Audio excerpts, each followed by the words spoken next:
కాదు, నువ్వు చేయాల్సింది సేవ చేయాల్సింది బాధితులకు. ఎవరి మీదైతే దాడి జరిగిందో వాళ్ళు వచ్చి నీకు షికాయత్ చేస్తే, కంప్లైంట్ ఇస్తే అది కరెక్ట్ గా లేదంటవా? సోమోటోగా తీసుకోవాలి. నువ్వు తప్పు జరిగితే సోమోటో తీసుకోవాలి. సోమోటో అంటే నీ ఎంచట నీవే స్వచ్ఛందంగా తీసుకోవాలి. వాళ్ళు షికాయత్ చేసే అవకాశం కూడా ఇవ్వద్దు.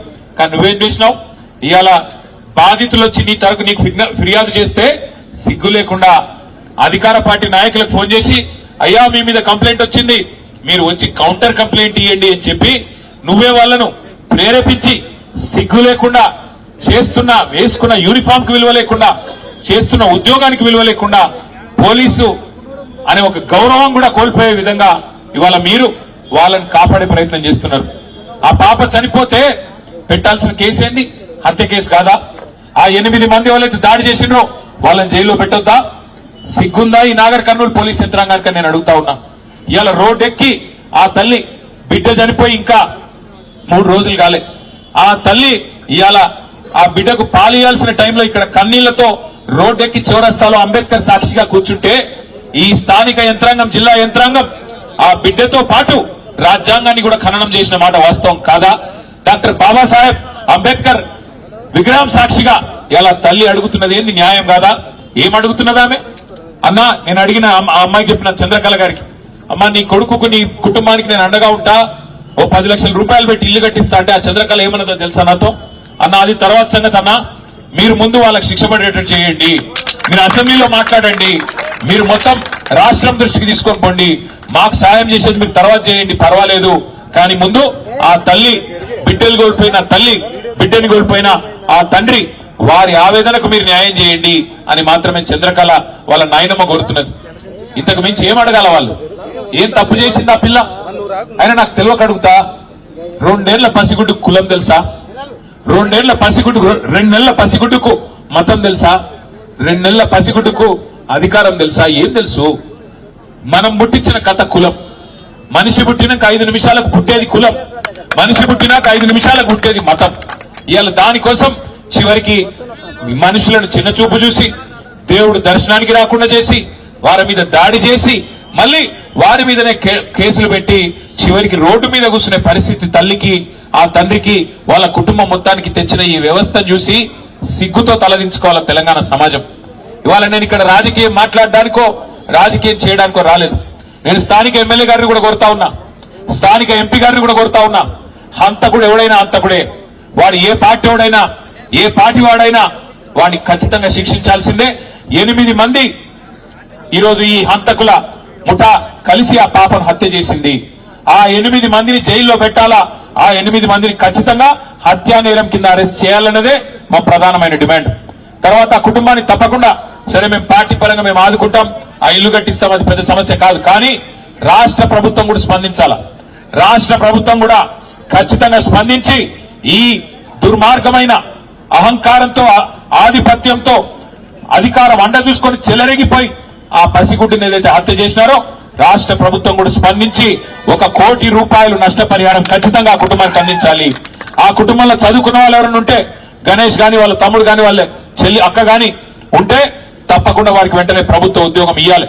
ఆ కుటుంబానికి అండగా నిలబడాలి. ఆ అమ్మాయిని, ఆ పసిగుడ్డును, 2 నెలల పసిగుడ్డును, పొత్తిళ్లలో ఉన్న పసిగుడ్డును హత్య చేసిన హంతకులను ఖచ్చితంగా శిక్షించి జైల్లో వేయాలి, అవసరమైతే ఉరి శిక్ష చేయాలి తప్ప వదిలిపెట్టొద్దని నేను కోరుతా ఉన్నా. దయచేసి ఇక్కడికి వచ్చిన మిత్రులను కూడా నేను కోరుతా ఉన్నా, సరే మేము చుట్టపుగా వచ్చినాం పోయినాం, కానీ ఇక్కడ ఉన్న మా తమ్ముళ్ళు బీసీ, ఎస్సీ, ఎస్టీ అందరు జేఏసీగా ఏర్పడి, విశారదన్ గారు, మందకృష్ణ గారి తరఫున, బీఎస్పీ తరఫున అందరు కొట్లాడుతా ఉన్నారు, బీఆర్ఎస్ తరఫున కొట్లాడుతా ఉన్నారు. ఈ పోరాటం ఆపకండి. న్యాయం జరిగేదాకా మరి జనార్దన్ రెడ్డి మీ ఎంబడి ఉంటాడు. మరి జనార్దన్ రెడ్డి కూడా నేను విజ్ఞప్తి చేస్తా ఉన్నా, ఒక ధర్నాతోనో, ఒక దీక్షతోనో ఈ కుటుంబానికి న్యాయం జరగదు. న్యాయం జరిగేదాకా, ఈ దుర్మార్గులను శిక్షించేదాకా వదిలిపెట్టొద్దు. మానవత్వానికే మచ్చ తెచ్చిన ఈ దుర్మార్గులను ఖచ్చితంగా వదిలిపెట్టద్దు. రాష్ట్రం మొత్తం ఒక సందేశం పోవాలి. ఇట్లాంటి ఎక్కడ జరిగినా సమాజం ఊరుకోదు. ఇట్లాంటి ఎక్కడ జరిగినా మనుషులు స్పందిస్తారు, మనసున్న మనుషులు తప్పకుండా ఆ కుటుంబానికి అండగా నిలబడతారని చెప్పి మనందరం కూడా ఒక సందేశం నాగర్ కర్నూలు నుంచి ఇద్దాం. కందనూలు అంటేనే మహేంద్రనాథ్ గారు ఆనాడు చేసిన పోరాటాలకు, చేసిన సామాజిక న్యాయానికి పర్యాయ పదంగా నిలబడ్డది నాగర్ కర్నూలు. అట్లాంటి నాగర్ కర్నూలులో, అచ్చంపేటలో, ఈ ప్రాంతంలో ఈ దుర్ఘటన జరగడం, ఈ సంఘటన జరగడం నిజంగా బాధాకరం, దురదృష్టకరం. ఆ పసిగుడ్డుకు మనం ఇవ్వగలిగిన ఒకే ఒక నివాళి, ఆమెను చంపిన హంతకులను న్యాయం జరగాలి, ఆ హంతకులకు శిక్ష పడాలి. ఖచ్చితంగా కుటుంబానికి మనందరం అండగా నిలబడాలి. మళ్ళొక్కసారి ఇందులో రాజకీయాలొద్దు, ఫలానా వారిని తిట్టడం వద్దు, ఇంకొకరిని తిట్టడం వద్దు. కానీ ఆ హంతకులు ఏ పార్టీ వాళ్ళైనా, ఎవరి మనుషులైనా వారిని శిక్షించేదాకా వదిలిపెట్టం. శాసనసభ సమావేశాలు 16వ తారీఖు నుంచి ప్రారంభం కాబోతా ఉన్నాయి. ఒకవేళ ఈ లోపల న్యాయం చేసి ఆ 8 మందిని జైల్లో పెట్టకపోతే, వారి మీద హత్యా నేరం మోపకపోతే తప్పకుండా శాసనసభలో కూడా వదిలిపెట్టం. ప్రభుత్వాన్ని గల్లబట్టి అడుగుతాం. శాసనసభలో, శాసన మండలిలో ఖచ్చితంగా నిలదీస్తాం. వదిలిపెట్టమని చెప్పి కూడా ఆ కుటుంబానికి ఆశ్వాసన ఇస్తూ, మరి ఆ కుటుంబాన్ని కూడా నేను కోరుతా ఉన్నా, మీరు దయచేసి ధైర్యం కోల్పోకండి. మీకు అండగా మేము ఉంటాం. ఎక్కడ వదిలిపెట్టి పోము. మర్రి జనార్దన్ రెడ్డి గారు మా పార్టీ తరఫున అనుక్షణం మీ కంటికి రెప్పలాగా కాపాడుకునే బాధ్యత మర్రి జనార్దన్ రెడ్డి గారికి నేను అప్పచెప్తా ఉన్నా. మళ్ళీ ఇల్లు కట్టించి ఆ ఇంట్లో కూడా పాలు పొంగించే కార్యక్రమానికి నేనే వస్తా.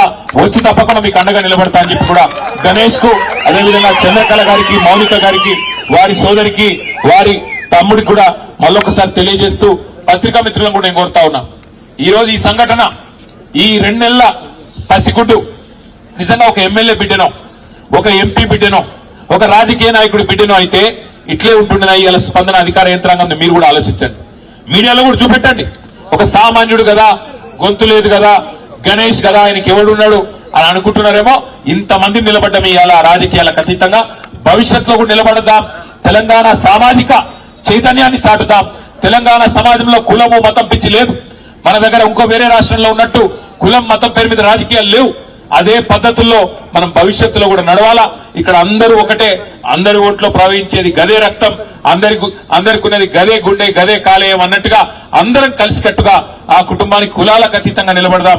అది మర్రి జనార్దన్ రెడ్డి అయినా, లేకపోతే విశారదన్ అయినా, మందకృష్ణ అయినా, బీఎస్పీ అయినా, కేటీ రామారావు అయినా, ఎవరైనా అందరం మనుషులమే. అందరం ఇవాళ ఒక తండ్రిగా చెప్తా ఉన్నా నేను.